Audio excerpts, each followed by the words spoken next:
अष्टमी बहुत सुंदर दिवस है। बहुत बहुत बधाइयां महाराज। सोमवार की अष्टमी का मतलब आपको इंदौर की कथा में बताया था, जिस दिन शंकर और पार्वती के मिलन का दिवस हो। और केवल एक माता पार्वती के अकेले मिलन का नहीं, 64 योगनिया तक भगवान शंकर से मिलने के लिए आती है। जिस लड़के की शादी नहीं हो रही हो, सोमवार की अष्टमी पड़ने पर एक लाल फूल चंदन में लगाकर, जहां पर अशोक सुंदरी का स्थान है, उस अशोक सुंदरी वाले स्थान पर ले जाकर, अगर सोमवार की अष्टमी पड़ने पर लड़का या लड़की जिसका विवाह नहीं होता वो चढ़ा देता है, मात्र 3 महीने में उसका विवाह पक्का हो जाता है। मात्र 3 महीने। अशोक सुंदरी का स्थान शिव। बहुत तकलीफ है और नहीं हो रहा काम, बहुत दिनों से लगे हो, नहीं हो रहा। हरा मूंग ले जाओ। मूंग के दाने तो रहते हैं घर में, केवल 31 मूंग के दाने लेकर जाइए, 31 चावल के दाने लेकर जाइए और 31 ही बेलपत्र लेकर जाइए। जिस दिन सोमवार की अष्टमी हो, कौन से दिन?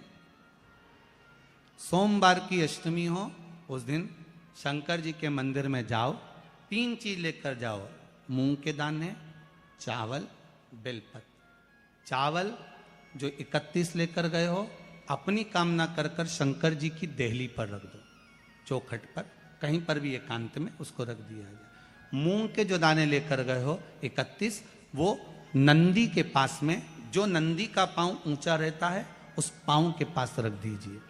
और जो 31 बेलपत्र लेकर गए हो, वो 31 बेलपत्र अशोक सुंदरी वाली जो जगह है, आपको पहले बताया है कथा में, अशोक सुंदरी जी का स्थान, ये शिवलिंग, ये जलाधारी जहां से पानी बहता है, उसके बीच में एक मोटी सी लाइन होती है, जो शंकर भगवान की छोटी लड़की अशोक सुंदरी का स्थान है।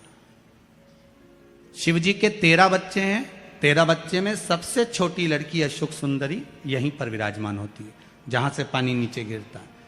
प्रत्येक शिवलिंग के सामने एक मोटी सी लाइन होगी, उस मोटी सी जो लाइन है अशोक सुंदरी, वहां पर जो 31 बेलपत्र लेकर गए हो, अपनी कामना कर कर पीला चंदन, लाल चंदन लगाकर उस पर समर्पित करते जाओ। उसकी डंडी जहां से पानी बहता है उस ओर होना चाहिए।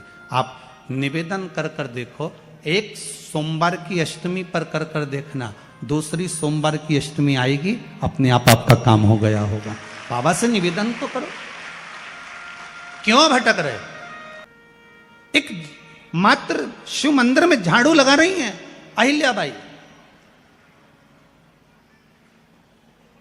साधारण सा भाव है, केवल एक झाड़ू।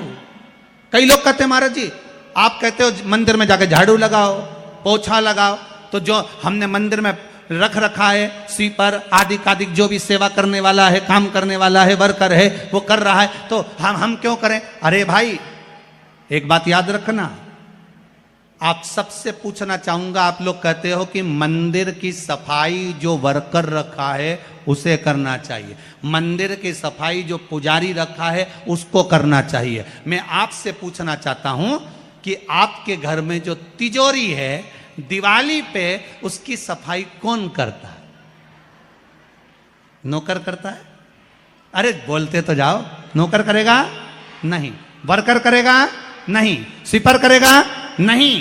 तिजोरी की सफाई कोई दूसरा नहीं करता, तिजोरी की सफाई हमें करना होती है। उसी तरह मंदिर की सफाई ना पुजारी करे, ना कोई वर्कर करे, जो दर्शन करने जाए वो करे, क्योंकि ये तिजोरी है हमारी, ये तिजोरी है हमारी, यहां से हमें मिलता है, ये मेरा देव अधिदेव महादेव देता है। और धतूरे का फूल,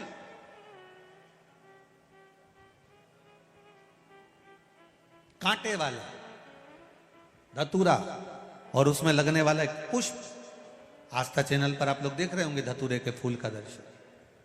धतूरा और धतूरे का पुष्प, छोटा सा पौधा है, ज्यादा बड़ा नहीं है, कांटा लग रहा है, धतूरा लग रहा है, और उसमें भी साधारण धतूरा नहीं, जिस धतूरे के नीचे की डंडी लाल कलर की होती है, अगर वो सोमवार की अष्टमी को देव अधिदेव महादेव को समर्पित करी जाती है, तो उसके घर में कभी संपदा की कमी नहीं होती है।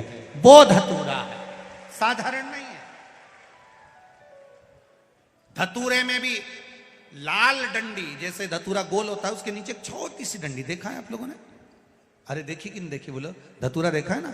धतूरे के अंदर एक नीचे छोटी सी डंडी होती है, जब तोड़ोगे तो वो डंडी का कलर अगर लाल है, वो डंडी का कलर अगर लाल है, और कभी हम तो कहेंगे जैसे बड़ी बीमारी जिसको हो जाती है, लीवर, किडनी, कैंसर आदि आदि बड़ी बीमारियों से जो जूझ रहा होता है, प्रयास करो, प्रयास महामृत्युंजय का जाप कर कर, महामृत्युंजय का स्मरण कर कर, एक लाल डंडी का धतूरा प्रयास करना, एक धतूरा मिल जाए या 5 धतूरे मिल जाए किसी भी एकांतेश्वर महादेव पर, जो शिव मंदिर एकांत में हो, जहाँ कोई जाता आता नहीं हो।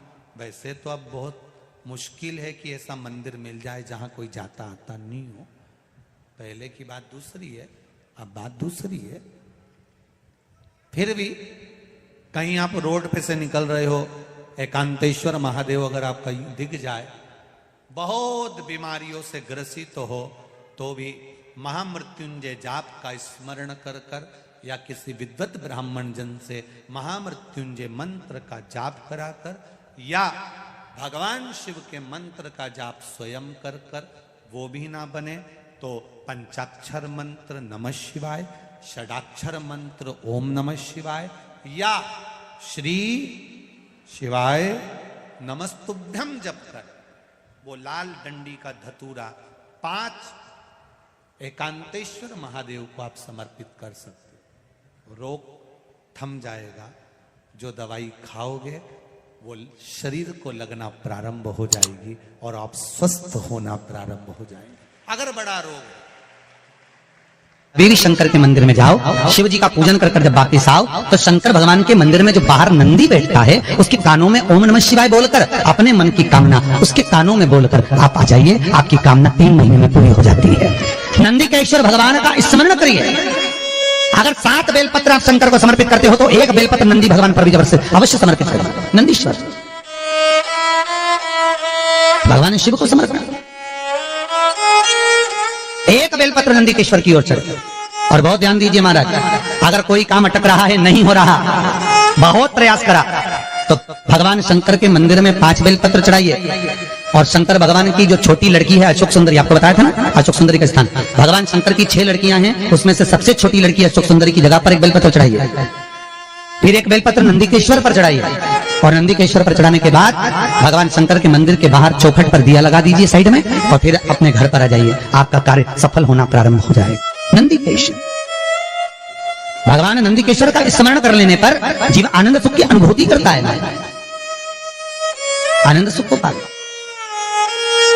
भगवान नंदीकेश्वर का पूरी दुनिया में केवल एक केदारनाथ ही एक ऐसा है जहां पर ओम कुंड विराजमान है। कौन सा कुंड है वहां पर? ओम कुंड। जो बच्चा हकलाता है, तोतला बोलता है या गूंगा होता है, जिसकी वाणी नहीं होती, वो अगर ओम कुंड पर जाकर ओम बोलने का प्रयास करता है तो जितनी देर तक उसके मुंह से घुन्न की आवाज निकलती है, उतनी देर तक ओम कुंड में से पानी का बुलबुला निकलता रहता है। और 7 या 8 बार बोलने से व्यक्ति हकलाना छोड़ देता है, तोतला बोलना छोड़ देता है और उसकी वाणी आ जाती है। वो ओम कुंड केदारनाथ जी में बसता है। कहां बसता है? केदारेश्वर।